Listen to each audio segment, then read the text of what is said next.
and I am an author and speaker and activist with bipolar disorder and autism. And I am so grateful to have been invited to contribute to this video series. And I've been asked to answer two questions. And the first question is, when do I thrive and what helps me thrive? And under these circumstances, that question is more complex. And so I made some notes. Generally speaking, I enjoy my work a lot. Enjoy writing. I write books and I write long essays.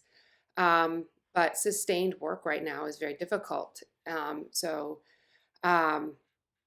It's frustrating that I can't do that work. Books are hard to write because that requires a lot of sustained concentration. And I don't have both the time for that and the mental space for that. This is my home office, which is great. We actually built these doors for that, for me to have that space. But with my children home all the time, it's hard because they need my attention and I want to give it to them. I also thrive when I have incidental human contact. Sustained, planned one-on-one or group settings are exhausting for me, except with a few exceptions. And so, but the incidental human contact, when we go out and pass people or just even work near people in a coffee shop or something like that, that helps me. Still, reminds me that I'm part of a community, but we don't have that now. And so, and that's hard for me. And the freedom to work where I want to work, instead of just here in my office, it's hard to just only have the one place to work. And so I miss that. So tips for well-being right now under these circumstances, when these things that help me thrive are not available for me. I've actually stopped making to-do lists like I used to do. I enjoy lists a lot.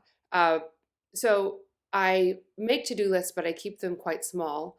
And instead of these really big to-do lists that are, color-coded and organized. Instead, I write small things, like 2 or 3 things a day that are very accomplishable, so I don't get overwhelmed.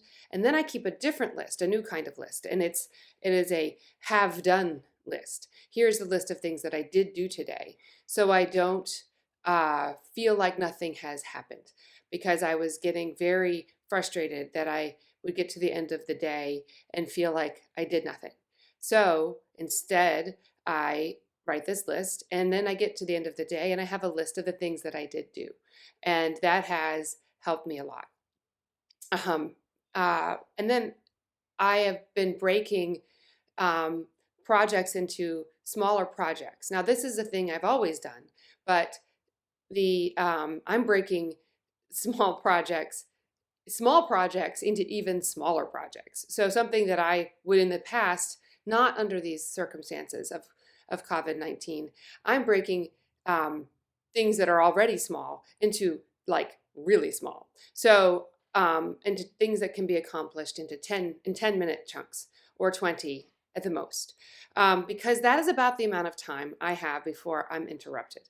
And that's okay. That's how we live now. We're all in this house. I have children, small children, not really small, but an 8-year-old and a 10-year-old, and they're going to need my attention often during the day. And so I can expect 10 minutes or 20 minutes of sustained mental activity. So if it can be accomplished in 20 minutes, that's about right. So, and in fact, the act of breaking something down into those chunks is itself sustained mental activity. So that also gets put on my have done list. broke something down into smaller tasks. Um, so, and in fact, it was hard at first, these interruptions, and I have worked hard to accept those. And in fact, I've reached that point. I'm like, oh, hi, and I greet them with a smile and instead of frustration.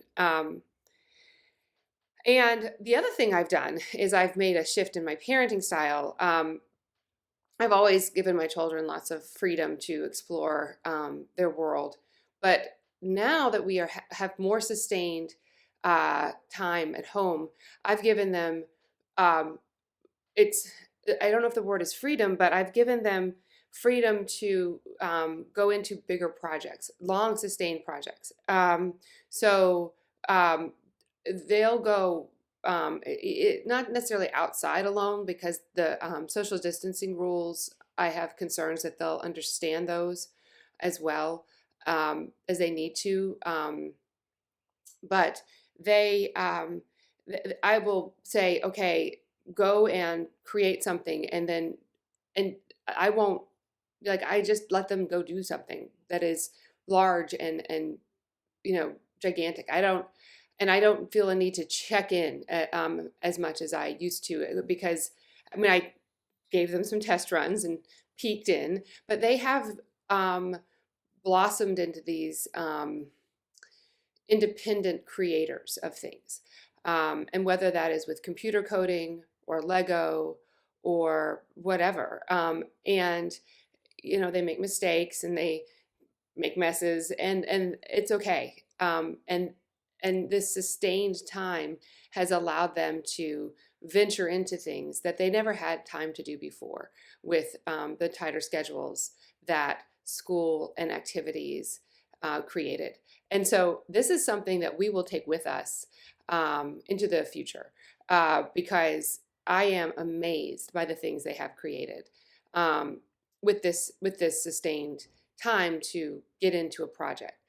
I don't have time to get into a project, but they do, and it's and in fact, when they have this sustained time, it gives me more time, which is great. So um, a parenting tip, which is give your kids more freedom.